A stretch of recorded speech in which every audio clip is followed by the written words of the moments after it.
അടുത്ത ശനിയാഴ്ച ഇറാനും അമേരിക്കയും തമ്മിലുള്ള പ്രശ്നങ്ങൾ പരിഹരിക്കാനുള്ള ചർച്ചകൾ നടക്കാനിരിക്കെ അമേരിക്കയുടെ സ്റ്റെൽത്ത് ബോംബറുകൾ, സ്ട്രാറ്റജിക് ബോംബറുകൾ ഇറാന്റെ അതിർത്തിയോട് അടുക്കുന്നു എന്ന വിവരം വരുന്നു.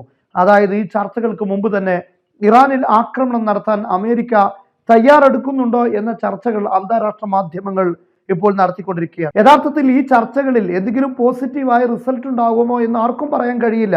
കാരണം അമേരിക്കയും ഇസ്രായേലും പറയുന്ന കാര്യങ്ങൾ ഒരിക്കലും ഇറാൻ അംഗീകരിക്കുകയില്ല എന്ന കാര്യം ഉറപ്പാണ്. 2003 ലിബിയയിൽ ഏത് രീതിയിലാണോ അമേരിക്ക ഇടപെട്ടത് അതേ രീതിയിൽ ഇടപെടാനുള്ള സാഹചര്യം ഉണ്ടാക്കണമെന്നാണ് ഇസ്രായേൽ മുന്നോട്ട് വെക്കുന്നത്, അമേരിക്കയും പറയുന്നത്. അതായത് ഇറാന്റെ ആണവ റിയാക്ടറുകളെല്ലാം അമേരിക്കയുടെ നേതൃത്വത്തിൽ അമേരിക്ക തന്നെ തകർക്കുക, അങ്ങനെ ആണവ റിയാക്ടറുകളെല്ലാം പൂർണ്ണമായും ഇറാനിൽ നിന്ന് ഒഴിവാക്കണമെന്നതാണ് അമേരിക്കയുടെയും ഇസ്രായേലിന്റെയും ആവശ്യം. ഇതൊരിക്കലും ഇറാൻ അംഗീകരിക്കാനുള്ള സാധ്യതയില്ല.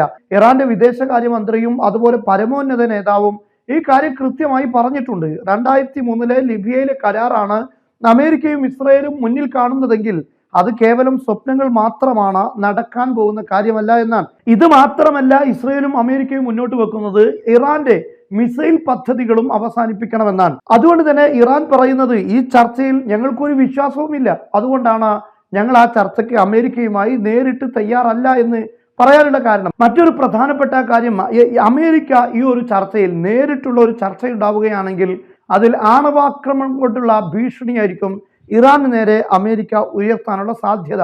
അതേസമയത്ത് അതൊരു മറ്റൊരു രാഷ്ട്രത്തിന്റെ മധ്യസ്ഥതയിലാകുമ്പോൾ ആ ഒരു കാര്യം അമേരിക്കക്ക് ഉന്നയിക്കാൻ കഴിയില്ല. അതുകൊണ്ട് നേരിട്ടുള്ള ചർച്ചയാണ് അമേരിക്ക ആവശ്യപ്പെടുന്നത്. അതേസമയം അങ്ങനെ നേരിട്ടുള്ള ഒരു ചർച്ചയ്ക്ക് ഇറാൻ തയ്യാറല്ല എന്ന് പറഞ്ഞു കഴിഞ്ഞു.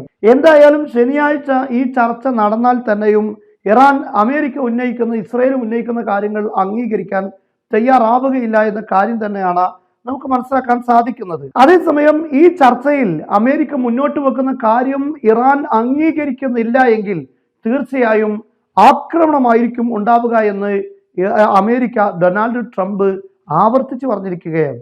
അതിനിടയിൽ രഹസ്യാന്വേഷണ വിഭാഗത്തിന്റെ ചില റിപ്പോർട്ടുകൾ ഇപ്പോൾ യൂറോപ്യൻ മാധ്യമങ്ങളും അതുപോലെ റഷ്യൻ മാധ്യമങ്ങളും ഒക്കെ പുറത്തുവിടുന്നതനുസരിച്ച് ഇറാൻ ചില ഭൂഖണ്ഡാന്തര മിസൈലുകൾ ICBMകൾ ഇറാഖിലേക്ക് കടത്തുന്നു എന്ന വാർത്ത വരുന്നു.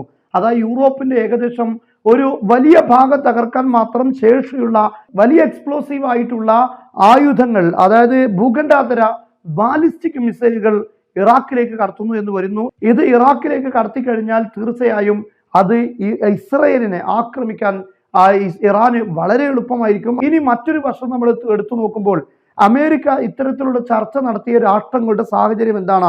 ഇറാഖിൽ ആണവായുധം ഉണ്ട് എന്ന് പറഞ്ഞ് ആണവ കേന്ദ്രങ്ങളെല്ലാം അമേരിക്ക തകർത്തു. അതേപോലെ തന്നെ ലിബിയയിൽ സമാനമായ രീതിയിൽ അമേരിക്ക ഇടപെട്ടു.